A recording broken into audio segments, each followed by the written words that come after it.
నేను బాధపడ్డా ఎవరూ చూడకూడదని జనరేటర్ రూమ్ దగ్గరికి వెళ్ళాను.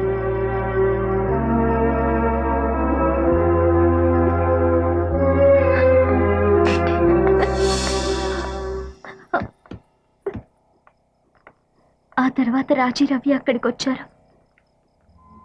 ఎప్పుడో పోగొట్టుకున్న ప్రేమని తిరిగి పొందిన ఆనందంలో వాళ్ళు జీవితంలో ఇంకెప్పుడూ ప్రేమని పొందలేనన్న బాధలో నేను ఉన్నప్పుడు భయంకరమైన నిజం తెలిసింది.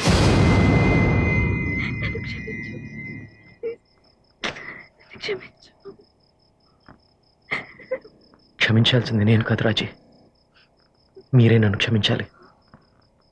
అవును, మీరందరూ నన్ను క్షమించాలి. ఎలా చెప్పాలో ఎవరికి చెప్పాలో తెలియక నాలో నేనే కుమిలిపోతూ 10 ఏళ్లుగా దాచుకున్న ఒక నిజం నీతో చెప్పాలి.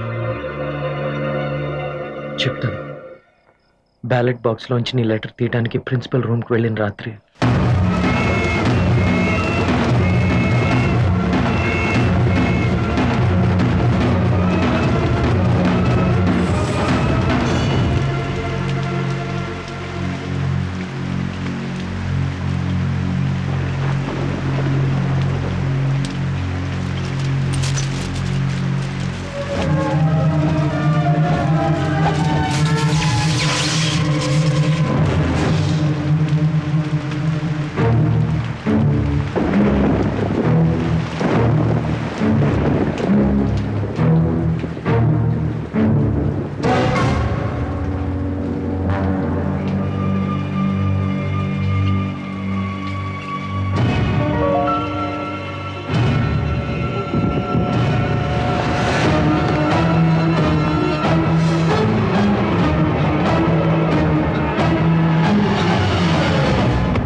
నా వెంట పడ్డ పోలీసులే నా కోసం జనరేటర్ రూమ్లోకి వచ్చారనుకున్నాను. ఆ తర్వాత రోజు పొద్దునే నాకు తెలిసింది నేను క్లోరోఫామ్ పెట్టింది మురళికని.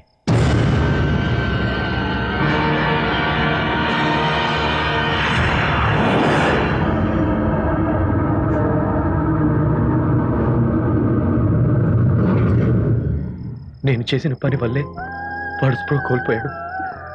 ఆ తర్వాత జనరేటర్ లీక్తో వచ్చిన పొగ వల్ల ఊపిరాడికి చచ్చిపోయాడు. ఓ విధంగా వాడి చావుకి నేనే కారణం. ఈ చేతులతో, నా చేతులతో నేనే మురళిని చంపేశాను. నేనే వాడిని చంపేశాను. రవిని రాజీ క్షమించచ్చు. జరిగిందేదో జరిగిందని మీరు కూడా క్షమించచ్చు. కానీ నేను మాత్రం క్షమించలేను. నేను కన్న కలలు, నా ఆశలు, నా జీవితం అన్ని వాడి వల్లే నాశనం అయిపోయాయి. 10 ఏళ్లుగా నేను అనుభవించిన బాధలు, ఒంటరితనం అన్నిటికీ కారణం వాడి. ఒక్కసారిగా నాకు మురళి మీద ప్రేమంతా రవి మీద ద్వేషంగా మారింది. వాటిని శిక్షించాలనుకున్నాను.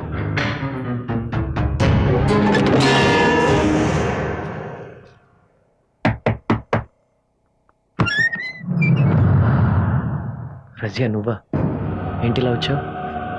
రా లోపల రా. ఎలా ఉన్నావు? మురళిని చంపింది నువ్వే కదా?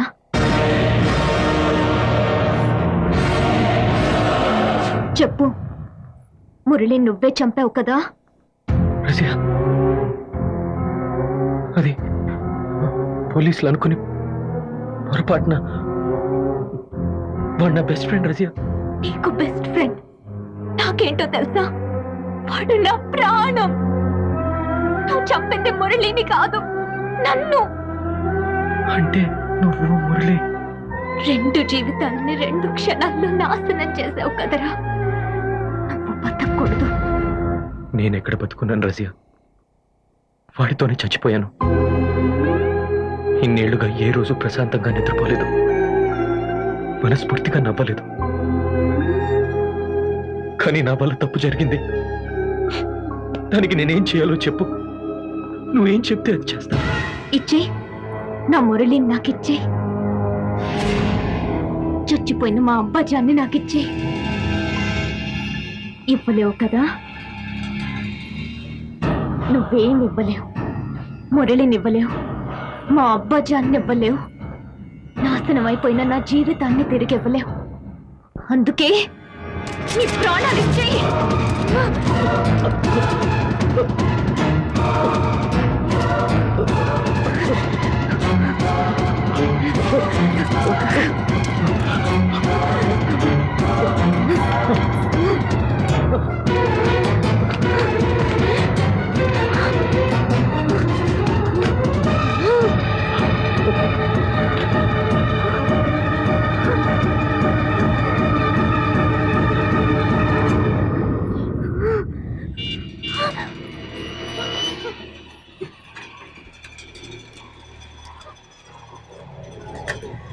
నేనే వాడిని చంపాలనుకుంది, నేనే నేనే.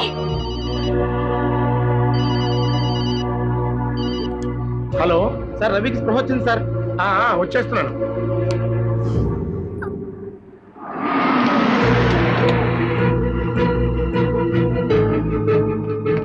సార్, ఇదంతా చేసింది రజయ్యేరా? రజియానా? అవును, కానీ ఈ విషయం ఎవరికి తెలియకూడదు. సార్, ఆల్రెడీ పోలీసులు రవి దగ్గర స్టేట్మెంట్ తీసుకున్నారు. రజియా పేరు చెప్పేస్తారేమో. అలాగా, పద. నీ మీద హత్యా ప్రయత్నం చేసింది ఎవరు?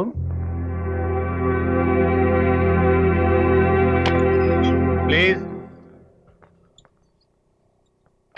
పర్లేదు, చెప్పు, భయపడకు. త్వరగా చెప్పవయ్యా, నా హోటల్ చాలా పనులు ఉన్నాయి.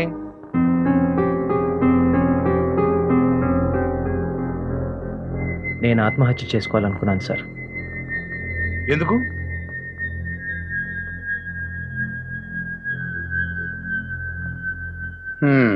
రెండు రోజుల నుంచి తెగ టెన్షన్ పెట్టావు కదయ్యా.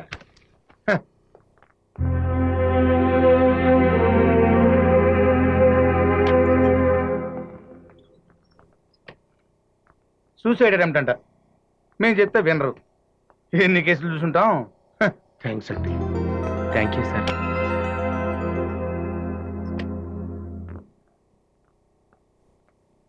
ఎలా ఉన్నావు రవి? నన్ను క్షమించండి సార్. మురళి నేనే. రజియా నాకంతా చెప్పింది. నా వల్ల తప్పు జరిగిందని తెలిసిన వెంటనే మీ దగ్గరికి వచ్చి మీ కాళ్ళు పట్టుకుని క్షమించమని అడగాలనుకున్నాను. కానీ భయం వేసింది. మీ ఎదురుగా రాలేక, మేడం గారి కళ్ళల్లో చూసే ధైర్యం లేక కాలేజ్ వదిలి వెళ్ళిపోయాను సార్. రజియా జీవితం కూడా నా వల్లే నాశనం అయిపోయింది. ఇంతమందిని బాధ పెట్టి నేను బతకూడదు సార్. నన్ను చంపేయండి సార్, చంపేయండి. నిన్ను చంపితే మురళి తిరిగి వస్తాడా? ఒక తప్పును ఇంకో తప్పుతో సరిదిద్దుకోలేము. మీ అందరి గురించి నాకు తెలుసయ్యా. తెలిసి నువ్వు ఇలాంటి తప్పు చేయవని కూడా నాకు తెలుసు. అయినా నీ ప్రాణాలు తీయడానికి వచ్చిన రజయాన్ని నువ్వు క్షమించలేదా? ఏం చేస్తాం? ఆ దేవుడు మురళికి అంతే ఆశించాడు.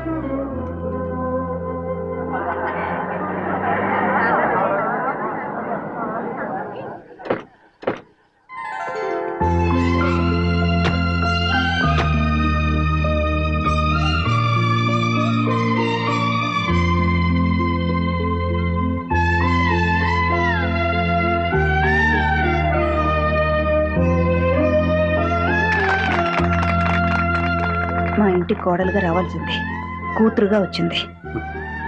మురళికి ఎన్నో చేయాలనుకున్నాను, కుదరలేదని బాధపడేవాణ్ణి. మళ్ళీ ఇన్నాళ్ళకి రజియా వల్ల ఆ అవకాశం దక్కింది. రవి, సారీ రా. నేను ఈ ఫంక్షన్కి వచ్చిందే నీకు సారీ చెప్పడానికి.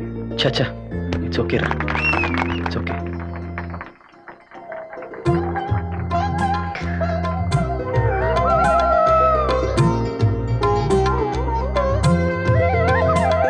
వారం రోజుల్లో తిరిగి వచ్చేస్తాను.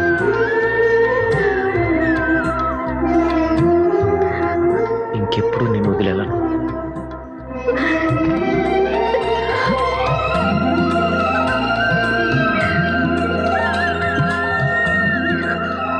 బాయ్. రాజకీయాల్లోకి వెళ్ళక బాగుపడ్డావేంట్రా? బాయ్ రా. Okay buddy, bye. బాయ్ రా. ఆగండి. 10 ఏళ్ల క్రితం నా రూమ్ లోంచి పరుపు మంతం ఎవరు ఎత్తుకుపోయారో, ఎక్కడ పెట్టారో నాకు తెలియాలి. అప్పటిదాకా ఇక్కడి నుంచి ఎవరో కదలడానికి వీల్లేదు. అదేంటి సార్, మేము అక్కడ పట్టుకెళ్ళాం. అవన్నీ పీనుకోట్ రూమ్ లోనే పెట్టి మేము వెళ్ళిపోయిన తర్వాత మీకు ఇచ్చామన్నాం కదా. నిజమా? అవును సార్. ఎరా పినుగా ఏం చేసావు అవని? నేను వాడుకుంటున్నాను సార్. నేను నేల మీద పడుకుంటుంటే నువ్వు నా పరుపు మీద మంచం మీద పడితే ఏం చేయాలి?